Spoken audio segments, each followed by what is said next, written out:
Dutch King Willem-Alexander has apologized for his country's historic involvement in slavery and the effects that it still has today. The king was speaking at a ceremony marking the 150th anniversary of the legal abolition of slavery in the Netherlands, including its former colonies in the Caribbean. He says racism in Dutch society remains a problem, adding that not everyone would support his apology. However, his speech was greeted with cheers and applause from thousands of onlookers at the National Slavery Monument in Amsterdam's Oosterpark. The apology comes amid a wider reconsideration of the Netherlands' colonial past, including involvement in both the Atlantic slave trade and slavery in its former Asian colonies. Wij dragen de gruwelijkheid van het slavernijverleden met ons mee. De gevolgen daarvan zijn vandaag nog steeds te voelen in racisme in onze samenleving. Op 19 december vorig jaar heeft de minister-president namens de Nederlandse regering excuses aangeboden voor het feit dat mensen in naam van de Nederlandse staat eeuwenlang tot handelswaar zijn gemaakt, zijn uitgebuit en mishandeld. Vandaag sta ik hier voor u. Als uw koning en als deel van de regering maak ik vandaag deze excuses zelf. Dr. Uju Anya is with Carnegie Mellon University, and she joins us for this discussion. Thank you very much, Doc, for your time. Here comes another apology. Some sectors of the population have said that, well, this is not enough. Your position? Well, I agree with those sectors. While this is, of course, a very good thing and a wonderful first step, however, a good apology is always followed by action. And action in this way would mean reparations. And not just the recognition, which is very, very important, that harm was done, but now what are we going to do to actively repair the harm? And that's what we're all waiting for. The apologies are wonderful. Keep them coming. However, we need much more than apology. You speak of reparations. At least one writer, Panashi Chigumadzi, believes that reparations will require nothing less than the end of this world as we know it. To demand reparations is to demand remembrance. When we speak of remembrance, it is said that some 99% of African art is not on this continent. It hangs on the walls of the British Museum, it hangs on the walls of the La Louvre in France, and so it goes. And so that we are still negotiating to have some of that art returned to the continent. What hope is there for reparations? There's plenty hope, and there are many plans out there. Right? This is not the first time people are thinking about this, and this is not the first time that someone has apologized, not even from the Dutch leadership. A couple of years ago, the Prime Minister also did. So CARICOM, for example, has a 10-point list of things that will be done, actions that will be taken for reparations. And right on that list, the reparations for the institutions that were lost, the cultural artifacts, repatriations for those who want to go back to where they were stolen from or where their ancestors were stolen from. And most importantly, land.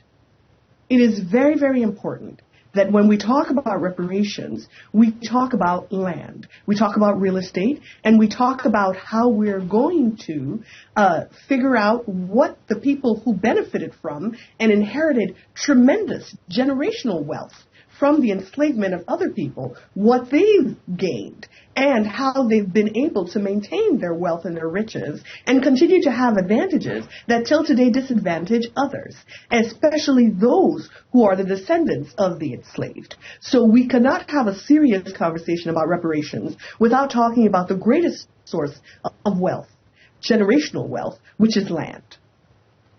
That word, Dr. Uju, conjures up so many chest pains in a country like South Africa, for instance. And so when you take a look at some of the leaders of these nations that were colonized, that were oppressed, etc., For example, in South Africa, it's almost 30 years since democracy, and we're still grappling with the issue of land. What has been your observation in terms of the relevant leaders of the day from the continent, perhaps, steering this and taking it much seriously? When you take a look at the problems that plague this continent that is the youngest in terms of youth population.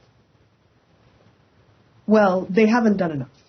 And it's not just, a stereotype or a laughable thing, but our leaders throughout the continent are too busy stealing and dealing for themselves and their own family and beneficiaries among their clan or their particular group or their kinship circles to take seriously the needs of the entire continent or even their populace. So we would have to have honest leaders. We would have to have less corrupt leaders, leaders who are truly interested in benefiting us, instead of just enriching themselves and their family personally, to have people who will be as forward-thinking as to make a plan for how you're going to deal with the harm that was done continent-wide and population-wide and generational-wide across the diaspora. Because, Dr. Uju, when you speak of reparations, you have to get that right at some point. And so when you speak of plans, you can have all of these monies that are going to come back onto the continent. You've got some sectors of society that say, well, we don't care what's going to happen. We want that money back, or we want that money, or we want those reparations. But what to do with so much money that is going to be meant to come back to develop the continent and her people when you have the leaders that you have just described? Well, we're going to have to do a lot more as people to make our leaders accountable. So the leadership doesn't just happen from the top. There's also from the bottom up. So if we were to have uprisings, for example, that are meaningful, political ones even, I'm not talking about taking guns to the streets or something like that, but if we were to be accountable, for example, or have our judiciary be accountable to us, in terms of the leaders that are elected and in terms of holding them accountable to the processes and the promises and also to the laws that have been established, we can make a real go of it. And this is not something impossible. The British government, for example, were taxing generations of British citizens to pay back slaveholders.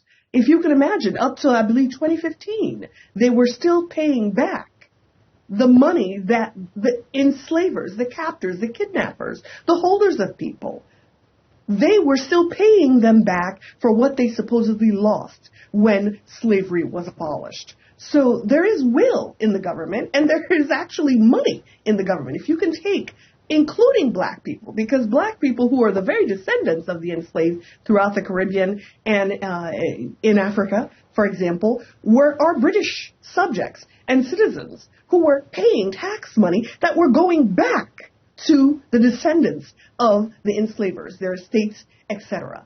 So if government can do that, government can certainly find the money to give to those who were worse harmed.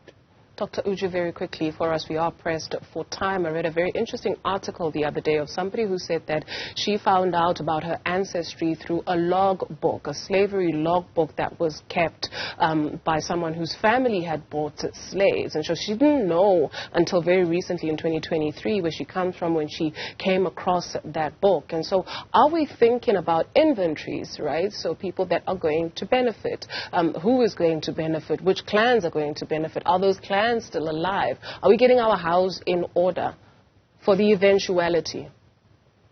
Absolutely. We are definitely thinking of logs. We're definitely thinking of tracing ancestries.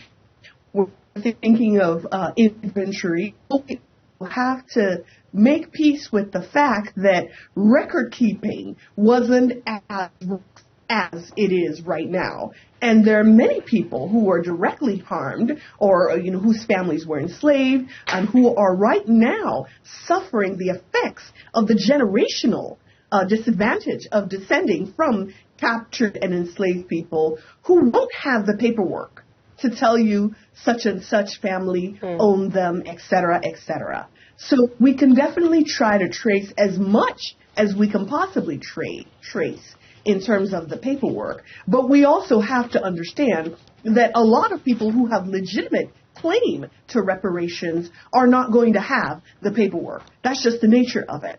So we have to think of the plans that we're going to make community-wide, country-wide, region-wide, things like that. That's going to encompass a lot of people and benefit a lot of people who, for example, we can't find in the rosters and the roles. Dr. Uju Anya is with Carnegie Mellon University. Thank you very much, Doc, for your time this afternoon.